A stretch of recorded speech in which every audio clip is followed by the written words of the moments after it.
위에 사진을 제가 몇 장을 준비했습니다. 사진 좀 띄워주시기 바랍니다. 이 사진을 보면 이름 모를 사람들이 모여 함께 무언가 하고 있습니다. 건물은 보이지 않고 그냥 풀밭에 의자를 놓고 함께 기타 치고 노래하는 것을 볼 수가 있습니다. 다음 장 넘겨주시기 바랍니다. 참 이상한 동네입니다. 뭔가 하는 것 같은데 뭔가 허전하고 부족해 보입니다. 양복 입은 사람이 있는데 뭔가 열심히 가르치는 것 같은데 사람들이 보이지 않습니다. 넘겨주시기 바랍니다. 이 사진은, 그리고 앞에 있던 사진은 1996년 충청도의 한 교회가 개척한 사진의 장면들입니다. 충청도의 어느 지방에 사람도 없습니다. 건물도 보이지 않는 풀밭에 십자가를 들고 사람들이 모여 함께 하나님을 예배하는 처소를 만들었습니다.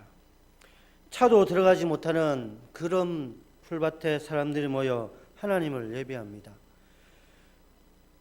많은 것들이 부족하지만 이 사람들은 오직 하나님만 바라보며 하나님만 찬양합니다. 그리고 함께 성경 공부도 하고 함께 교제도 합니다.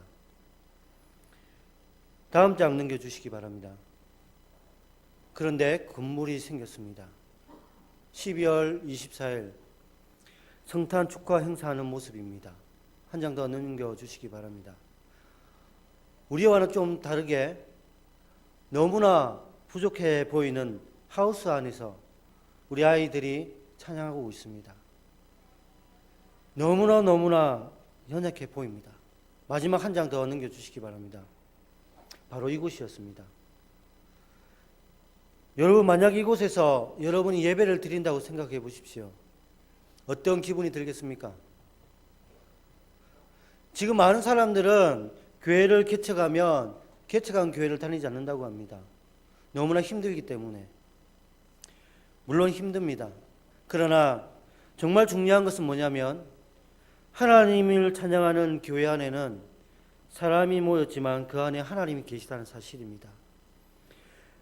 12월 25일 엄청 추운 날씨, 그 전날 사람들이 모여 예수 그리스도의 탄생을 축하하는 행사를 가집니다.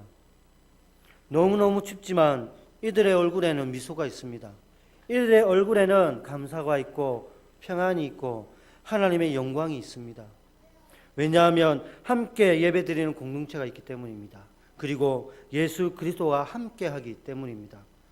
교회는 비록 사람들이 모였습니다. 하나님의 부르심을 받은 사람들이 모여 하나님을 예배합니다. 그러나 교회 안에 가장 중요한 분은 바로 예수 그리스도입니다. 시설이 중요한 게 아닙니다.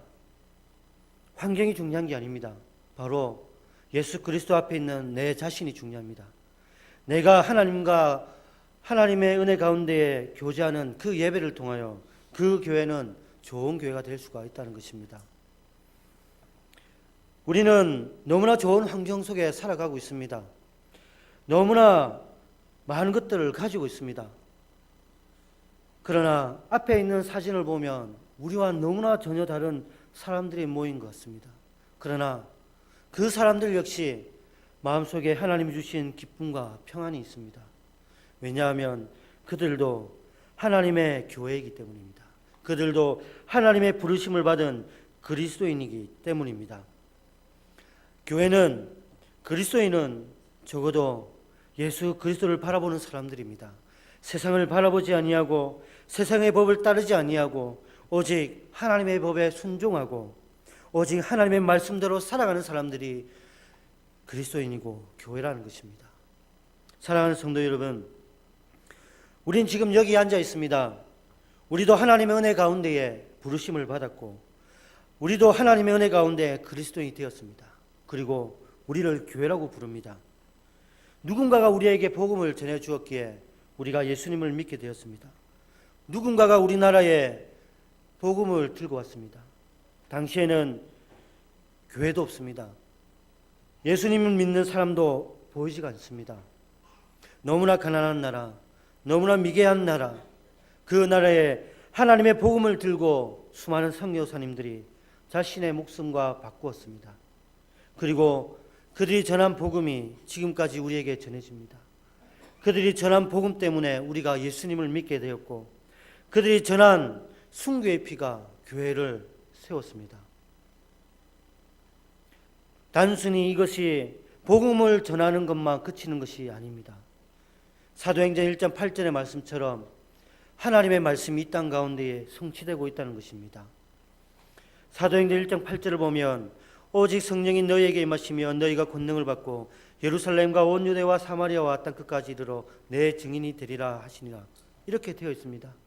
지금 이 순간에도 이 말씀이 교회가 없는 곳, 예수 그리스도를 믿지 않은 사람들이 있는 그곳에 교회가 세워지고 그곳에 주님을 믿는 사람들이 생긴다는 것입니다.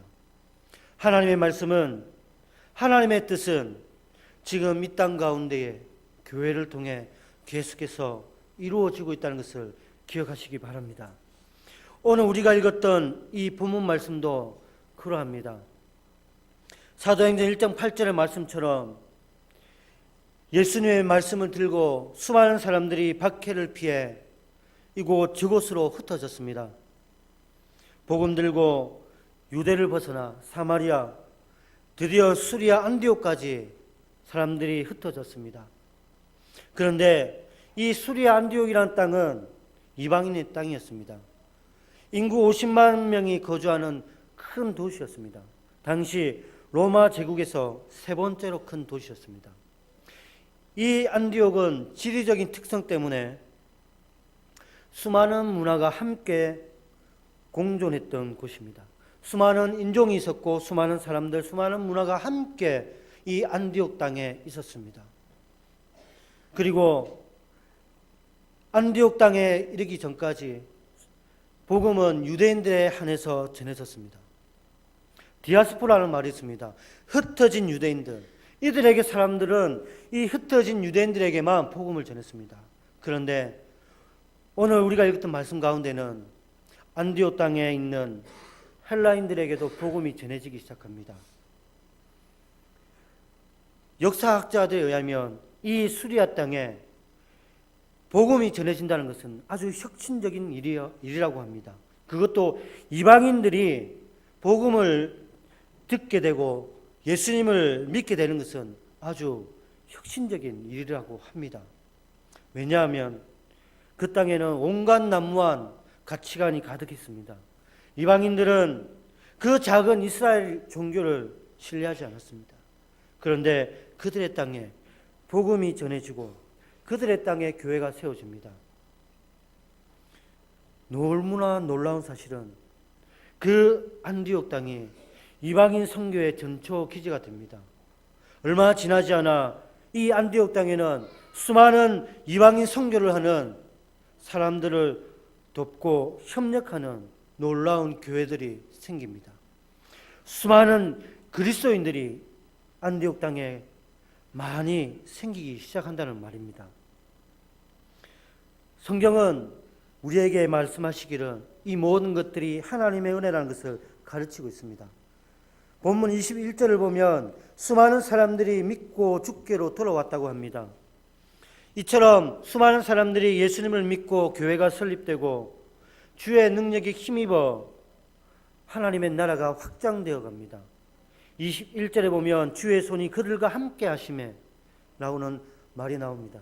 이 말은 전능하신 하나님의 능력이 복음을 듣고 복음을 믿는, 하나님을 믿고 그리스도인이 되어가는 그 하나님의 백성들, 선택받은 사람들과 함께 있다는 것입니다. 그들이 기도하고 그들이 예배하는 곳에 전능하신 하나님의 능력이 함께 있고 그들이 복음을 전할 때에 하나님의 능력이 임재했다는 사실입니다. 인간의 능력으로 할 수 없는 일, 하나님이 그들과 함께 있기 때문에 이방인 땅이 선교의 전초 기지가 되었던 것입니다. 그래서 이 놀라운 사실들이 예루살렘 교회까지 들리게 됩니다. 그리고 바나바와 사울이라는 하나님의 거룩한 지도자들이 1년 동안 이 안디옥 땅에 가서 많은 사람들을 가르치고 교육합니다. 그리고 1년 뒤에 이 이방인들, 예수님을 알지 못하는 세상 사람들이 예수님을 믿는 사람들을 향해 그리스도인이라고 말합니다. 처음에 이 그리스도인이라는 단어는 예수님을 알지 못하는 세상 사람들이 아주 경멸적으로 불렀던 단어입니다. 예수 그리스도를 믿는 사람들이 너무나 모범적으로 살았기에 그들을 칭찬하는 단어가 아니었습니다. 고집세고 자기 뜻대로 살아가는, 세상과 타협하지 않는 그 사람들을 향해 이방 사람들이 조롱하며 경멸하며 불렀던 단어가 그리스도인이었습니다. 그런데 당시에 자신을 조롱하며 경멸했던 그 그리스도인 단어에 대해서 안디옥 사람들은 하나님의 영광이라 생각하며 하나님께 감사했습니다. 교회는 세상 사람들이 이해하지 못하는 곳입니다. 그리스도인들은 세상 사람들이 절대 납득하지 못하는 사람들입니다. 왜냐하면 이 사람들은 하나님의 법과 세상을 타협하지 않습니다. 이 사람은 예수 그리스도만 의지하는 사람들이기 때문입니다. 이 사람들은 세상을 두려워하지 아니하고 하나님만 두려워하기 때문입니다. 하나님만 바라보며 하나님만 예배하고 오직 하나님만 의지하는 사람들, 그 사람들은 세상 사람들이 절대로 이해하지 못합니다. 그런데 오늘날 우리의 모습은 어떠한가요? 오늘 우리의 모습은 때로는 세상과 너무나 타협해버립니다. 때로는 세상을 너무나 사랑해버립니다. 때로는 세상의 것을 너무나 사랑합니다. 하나님을 쫓아가는 것이 아니라 어느 순간 내가 세상을 쫓아가는 내 모습을 발견할 때가 있습니다. 그래서 저는 오늘 나도 그리스도인이다. 나도 하나님만 의지하며 하나님만 바라보는 그리스도인이다. 이러한 다짐을 하기 위해 함께 말씀을 나누고자 합니다. 그리스도인이라는 단어는 그리스도라는 단어와 추종이라는 의미를 나타내는 이아노스라는 단어가 합해진 단어입니다. 그리스도를 추종하는 사람들, 이것이 그리스도입니다. 단순히 교회 와서 예배드리고 단순히 종교란에 기독교인, 그리스도인이라고 적는 게 그리스도인이 아니라는 것입니다. 예수 그리스도만 바라보며 예수 그리스도만 의지하며 예수 그리스도만 예배하는 사람들을 그리스도인이라는 것입니다. 사실 성경에는 이 그리스도인이라는 단어가 많이 나오지 않습니다. 딱 3번 나옵니다. 사도행전에 2번, 그리고 베드로 전서에 딱 1번 나옵니다. 그러나 오늘 우리가 회복해야 할 단어, 세상 속에 하나님의 나라를 꿈꾸며 하나님의 교회를 세워가는 우리에게 회복해야 할 단어, 그것은 바로 나도 그리스도인이라는 것입니다. 당시 안디옥 상황에 대해서 다시 한번 살펴보도록 하겠습니다. 이 안디옥 땅에는 수많은 사람들이 살았다고 했습니다. 헬라인, 유대인, 유대교를 개정한 이방인들, 로마인 등 엄청 많은 사람들이 살았습니다. 이 땅 가운데서 수많은 사람들이 정치가 발달하고 상업이 발달하고 문화가 발달했습니다. 그런데 그들이 예수 그리스도의 말씀을 듣고 복음을 듣고 예수 그리스도를 믿게 됩니다. 이들은 유대인이지만 유대인이 아니었습니다. 이들은 헬라인이지만 헬라인이 아니었습니다. 이들은 이방인이었지만 로마인이었지만 그들의 생각, 그들의 가치관대로 살아가지 않습니다. 그들은 그리스도인으로 살아가기를 원했습니다. 비록 색깔이 다르고 삶의 모습이 달라도 그들이 함께 하나님을 찬양하고 그들이 함께 예배하는 그 모습은 동일했습니다. 그들에게 있어서 정체성은 그들을 낳아준 부모도 아니요, 그들을 길러준 나라도 아니요, 그들 마음속에 그들이 지금까지 배워온 가치관이 아니었습니다. 그들이 새롭게 마음속에 담아두었던, 새롭게 믿고 의지했던 예수 그리스도가 그들의 삶의 정체성이 되었습니다. 바로 이것이 그리스도인의 삶입니다. 저는 말씀을 읽을 때 이런 궁금증이 생각났습니다. 도대체 이들의 삶이 어땠길래 안디옥에 살았던 수많은 사람들이 혀를 찰 정도로 저 사람들을 집중했을까? 저 사람들을 집중해서 바라보았을까? 이런 생각을 하게 되었습니다. 결과는 그들이 세상과 타협하지 않습니다. 박해 속에서도 핍박 속에서도 조롱과 멸시 속에서도 그들은 하나님만 찬양했습니다.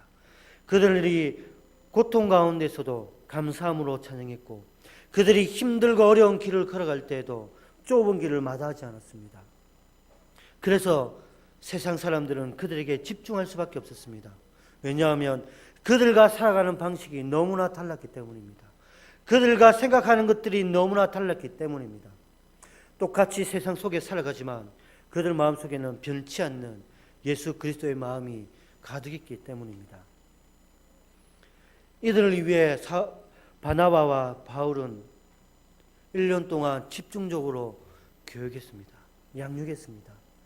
1년 동안 열심히 노력한 결과 세상 사람들이 비로소 그들에게 그들을 어떻게 할 수 없을 정도로 혀를 차며 그리스도인이라고 불렀습니다. 오늘 우리의 모습을 살펴보겠습니다. 오늘 우리의 모습은 과연 세상 사람들이 우리를 향해 경멸할 정도로, 우리를 포기할 정도로 우리를 향해 그리스도인으로 부르고 있는지 한번 생각해 보겠습니다. 사실 오늘날 우리의 모습은 초대교회 수많은 성도들처럼 그렇게 살아가지 못하고 있습니다. 왜냐하면 우리는 너무나 많은 것들을 가진 채 하나님을 바라보지 않기 때문입니다. 우리는 습관적으로 예배 드릴 때가 너무나 많기 때문입니다. 우리는 하나님의 은혜 속에 푹 잠기지 못하고 있기 때문입니다. 제가 우리 주일학교 친구들에게 강조하는 것이 있습니다. 우리가 매주일 드리는 주일 예배는 더 이상 돌아오지 않는 딱 한 번의 예배이다. 하나님과 만나는 그 예배는 앞으로 더 이상 돌아오지 않는 순간이라는 것을 가르치고 있습니다. 여러분, 오늘 내가 죽으면 이 시간에 우리의 예배는 마지막입니다. 항상 우리는 마지막이라는 종말론의 신앙을 가지고 하나님 앞에 주어진 일에, 그리고 하나님 앞에 예배드린 일에 최선을 다해야 됩니다. 우리의 믿음의 선배들은 이러한 예배에 목숨을 걸어왔습니다. 예배 때문에 순교를 했고, 예배 때문에 자신의 모든 것을 내려놓았습니다. 자신의 인생을 내려놓았습니다. 예배 때문에 자기가 하고 싶은 것도 포기했습니다. 예배 때문에 자신의 진로를 바꿨습니다. 하나님은 그러한 믿음의 백성들에게 은혜를 베풀어 주었습니다. 직업이 중요한 것이 아닙니다. 물질이 중요한 것이 아닙니다. 건강도 중요한 것이 아닙니다. 하나님과 동행하고 있는가? 하나님의 사랑이 지금 나와 함께하고 있는가? 하나님의 말씀이 내 마음속에 가득하고 있는가? 이것이 우리의 마음속에, 우리의 인생에 가장 중요한 것입니다. 우리의 정체성을 좌우하는 것, 그것은 바로 예수 그리스도입니다. 이러한 그리스도를 살아가기 위해서는 먼저 우리는 하나님의 거룩한 산 제물이 되어야 합니다. 로마서 12장 1절을 함께 읽도록 하겠습니다. 그러므로 형제들아, 내가 하나님의 모든 자비하심으로 너희를 권하노니 너희 몸을 하나님이 기뻐하시는 거룩한 산 제물로 드리라. 이는 너희가 드릴 영적 예배니라. 아멘. 우리를 향해 하나님이 기뻐하는 거룩한 산 제물로 드리라고 우리에게 말씀하셨습니다. 하나님께서는 우리를 부르실 때 먼저 예수 그리스도를 이 땅 가운데 제물로 삼으셨습니다. 우리의 죄를 위해 예수님을 이 땅 가운데 십자가 지게 하셨습니다. 어린 양의 피, 예수님 먼저 산 제물이 되셨습니다. 그리고 하나님은 이제 우리에게 거룩한 산 제물의 예배를 받기를 원하십니다. 내가 죽는 것, 내 생각이 죽는 것, 내 만족이 죽는 것, 내가 바라는 것 모든 것을 죽고 오직 하나님만 바라보는, 하나님께 기뻐하는 생명이 있는 예배, 내가 죽어야만 생명이 있는 그 거룩한 예배, 하나님은 이 예배를 우리를 통해 받기를 원하신다는 것입니다. 뿐만 아니라 하나님이 받으시기 원하시는 예배는 주일날, 그리고 수요일날, 그리고 우리가 모이는 한정된 지역, 그곳에서만 예배드리는 예배가 아니라 우리의 삶 속에, 삶의 현장 속에 일어나는 우리의 삶이 예배가 되기를 원하신다는 것입니다. 거룩함이라는 단어가 있습니다. 하나님은 우리를 거룩한 백성이라고 하셨습니다. 하나님은 우리를 거룩한 존재로 하셨습니다. 우리가 거룩한 모습이 아니라 하나님이 우리를 거룩하게 인도해 주시기 때문에, 거룩한 은혜를 베풀어 주시기 때문에 우리가 하나님의 거룩한 백성이 되었습니다. 우리의 삶의 현장에서도 거룩함이 드러나야 됩니다. 우리가 일하는 직장에서, 가정에서, 학교에서, 우리가 가는 곳이 거룩한 예배의 처소가 되어야 됩니다. 우리가 힘들고 어려운 삶의 현장 속에 나아갑니다. 그러나 그곳에서 우리가 하나님만 바라보며 힘들고 어렵지만 우리의 입술로, 우리의 마음으로 하나님을 고백하고 찬양하는 그곳이 예배의 장소가 되는 것입니다. 하나님이 받기 원하시는 예배는 바로 그러한 예배입니다.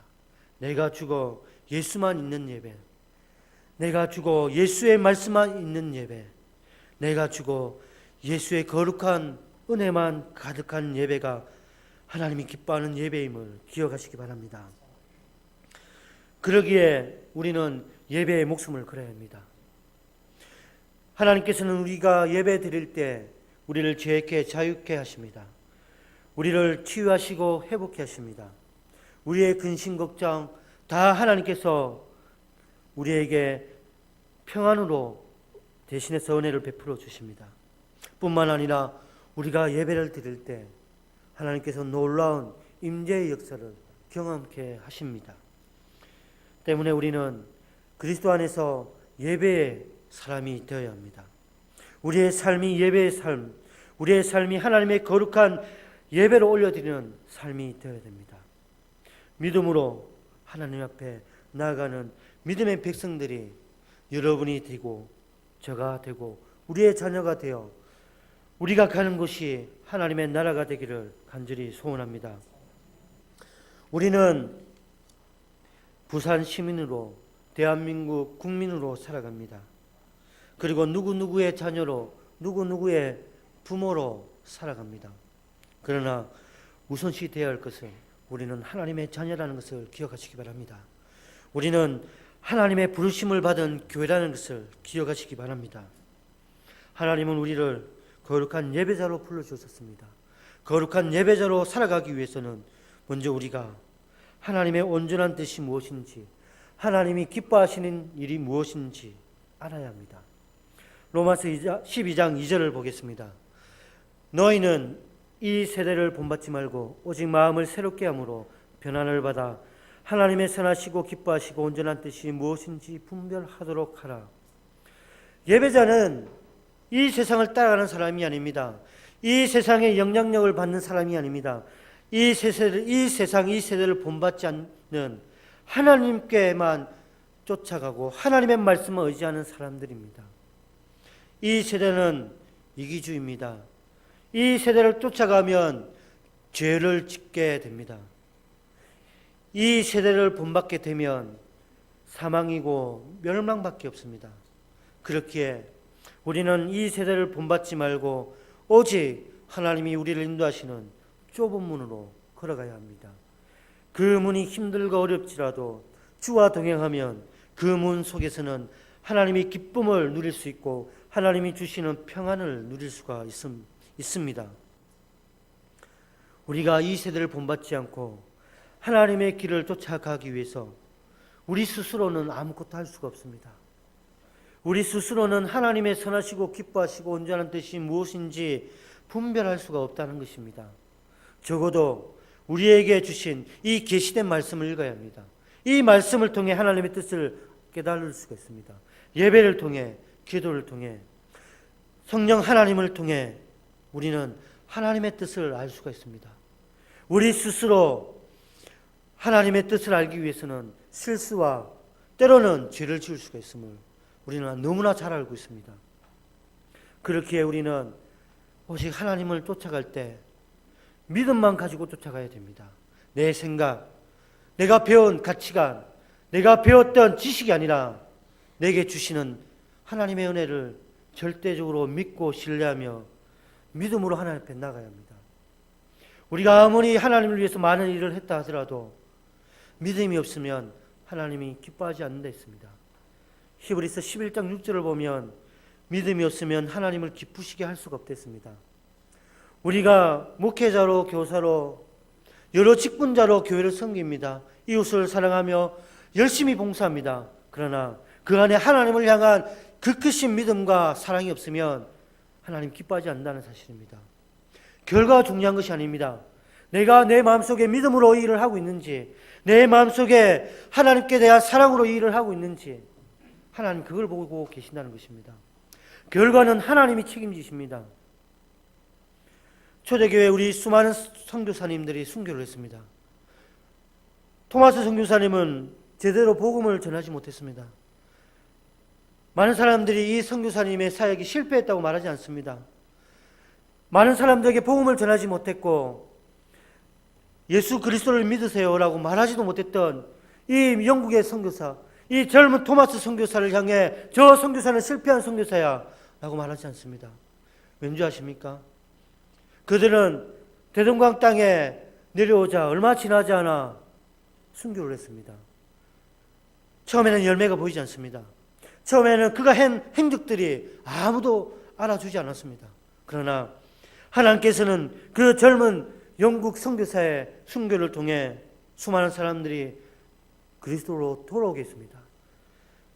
그의 성경책을 받았던 사람들이 예수를 믿기 시작했고 그들이 예수를 믿기 시작하고 교회가 세워지고 그 놀라운 일들이 계속해서 이어져 내려왔습니다. 그리고 먼 훗날 평양의 대부흥에 영향력을 미치는 사람이 되었습니다. 결과는 하나님께서 하시는 것입니다. 우리는 단지 하나님을 믿고 의지하는 그 마음으로 예배를 드리고 우리에게 맡겨진 일에 최선을 다해야 한다는 것입니다. 로마서 12장 3절을 다 같이 한번 읽도록 하겠습니다. 내게 주신 은혜로 말미암아 너희 각 사람에게 말하노니 마땅히 생각할 그 이상의 생각을 품지 말고 오직 하나님께서 각 사람에게 나눠주신 믿음의 분량대로 지혜롭게 생각하라. 아멘. 여기에서 마땅히 생각할 그 이상의 생각을 품지 말라는 것은 맹목적으로 하나님만 믿으라는 내용이 아닙니다. 우리의 생각을 한번 우리의 사회 가운데 접목해 보십시오. 내 생각, 이 사람 생각 일이 되지 않습니다. 하나님의 뜻을 분간하지 못합니다. 하나님의 생각은 우리의 생각과 너무나 다릅니다. 그렇기에 부족한 우리의 생각을 내려놓으라는 것입니다. 하나님의 생각을 의지하고 순종하고 믿고 신뢰하라는 것입니다. 그리고 우리에게 주신 그 믿음의 분량대로 순종하며 나아갈 때 우리는 일하시는 하나님을 만날 수가 있습니다. 내 생각, 내 지식, 내 경험 내려놓을 때 비로소 하나님께서는 나를 통해 일하십니다. 비로소 하나님의 놀라운 일들이 우리 눈에 보이기 시작하는 것입니다. 사랑하는 성도 여러분, 돈이 아무리 좋아도 그 돈이 멀리 떨어져 있으면 돈 뒤에 수많은 사물들이 보입니다. 하지만 돈을 너무나 사랑한 나머지 그 돈을 우리 눈 가까이 대면 그 돈 뒤에 보이는 아름다운 모습들을 볼 수가 없습니다. 내 생각에 갇히고 내 경험에 갇히고 내 지식에 갇히면 지식 뒤에 일하시는 놀라운 하나님의 능력을 바라보지 못합니다. 일하시는 하나님의 그 아름다운 광경들을 바라볼 수가 없습니다. 그러나 모든 것들을 하나님으로 뒤로 멀리하면 놀라운 하나님의 사랑의 모습들을 바라볼 수가 있습니다. 그렇기에 우리는 우리의 생각을 내려놓고 우리의 모든 것들을 내려놓고 때로는 나를 죽여 하나님만 바라보며 하나님께서 우리를 통해 일하시는 것들을 바라볼 수가 있습니다. 이제 우리는 조금 있으면 힘들고 어려운 삶의 현장으로 나가야 될 것입니다. 힘듭니다. 어렵습니다. 그러나 여러분 혼자 가는 것이 아닙니다. 여러분을 사랑하고 여러분을 그리스도인으로 불러주신, 여러분을 교회로 불러주신 만군의 여호와 하나님과 함께 하심을 기억하시기 바랍니다. 하나님은 여러분이 그렇게 힘들어하는 그곳에서 예배받기를 원하십니다. 여러분이 예배를 통해 하나님은 기뻐하신다는 사실을 기억하시기 바랍니다. 우리는 세상을 쫓아가는 사람이 아닙니다. 우리는 힘들지만 하나님께서 우리를 인도하시는 좁음으로 가야 될 그리스도인임을 기억하시기 바랍니다. 그리고 우리가 하나님께 예배하기 위해서는 우리의 신념이 뚜렷해야 됩니다. 그리스도인들은요, 삶의 목적이 뚜렷한 사람입니다. 웨스트민스터 신앙고백서 소교리문답 제1문에 우리의 살아가야 할 목적에 대해서 나와 있습니다. 우리가 살아가야 할 목적, 그것은 바로 오직 하나님입니다. 하나님의 영광을 위하여 우리가 먹고 마시고 일하고 함께 세상 속에 나아가는 것입니다. 제가 2008년도 신대원에 입학했습니다. 첫 학기에 중간고사를 치는데, 첫 학기 기말고사 같습니다. 기말고사를 치는데 전혀 납득되지 못한 이상한 문제가 나왔습니다. SFC에 대해서 소술하시오. 저는 합동교단에 있었습니다. 당시만 해도 SFC라는 것은 전혀 알지 못했습니다. 비록 고신대학교를 나왔지만 SFC에 대해서 전혀 참여하지도 않았습니다. 그런데 딱 한 문제, SFC에 대해서 소술하시오. 머리가 껌껌했습니다. 교수님이 싫어지기 시작했습니다. 지금까지 배웠던 그 수업 내용은 온데간데 없고 전혀 생소한 세 글자 SFC. 그래도 감사한 것은 룸메이트 중에 SFC에 아주 심취한 장로님이 계셨습니다. 밤마다 SFC 특강을 들었습니다. 그 내용을 정리하면서 적었던 기억이 납니다. 그런데 SFC가 정말 좋은 사명을 가지고 있습니다. 교육주의 신앙에 대한 대한교회 건설과 국가와 학원의 복음화, 교육주의 신앙의 세계교회 건설과 세계의 복음화, 이것이 사명이었습니다. 제가 적었는지 적지 못했는지 기억은 나지 않습니다. 그러나 저는 이 말을 참 좋아합니다. 우리의 사명, 왜 우리를 선교할까? 그것은 바로 이 땅 가운데 교회가 없는 곳에 교회를 통해 예수 믿지 않은 사람들이 예배드리게 하는 것입니다. 우리의 사명도 그렇습니다. 교회를 통해 사람들이 예수 믿게 하는 것, 교회를 통해 하나님의 사랑을 전파하는 것, 교회가 없는 곳에 교회가 세워지고 하나님의 사랑이 없는 곳에 교회를 통해 사랑을 베푸는 것. 하나님은 이 땅 가운데에 딱 한 가지, 우리 예수님은 하늘로 올라가실 때 딱 한 가지 우리에게 남겨주셨습니다. 그것은 뭐냐? 그것이 교회입니다. 여러분, 사도행전을 보면 수많은 사람들이 복음을 전합니다. 복음을 전한 그곳에 무엇이 있었습니까? 교회가 있었습니다. 안디옥에도 그리스도인들이 교회가 됩니다. 여러 지역의 핍박 가운데에 순교자가 나옵니다. 그리고 그곳에 교회가 세워집니다. 이 땅 가운데서 그랬습니다. 단순히 우리가 말하는 교회는 건물을 말하는 것이 아닙니다. 그리스도인, 오직 하나님만 바라보며 하나님만 쫓아가는 그리스도의 추종자, 그리스도인, 그것이 교회입니다. 우리의 사명은 바로 그리스도인, 교회라는 것을 기억하시기 바랍니다. 말씀을 정리하겠습니다. 사랑하는 성도 여러분, 그리스도인이라는 자존심을, 그리고 자존감을 회복하시기 바랍니다. 자존감을 가지고 살아가야 됩니다. 세상 사람들이 우리를 손가락질 한다 하더라도 나는 그리스도인이다, 나도 그리스도인이다, 이러한 자존심과 자존감을 가지고 살아갈 때 하나님은 우리를 통해 기뻐하심을 기억하시기 바랍니다. 세상은 우리를 이해하지 못한다고 했습니다. 우리가 그리스도인으로 살아갈 때 세상 사람들은 우리를 이해하지 못합니다. 나를 죽여 예수 그리스도만 고백하는 그리스도인이 되시기 바랍니다.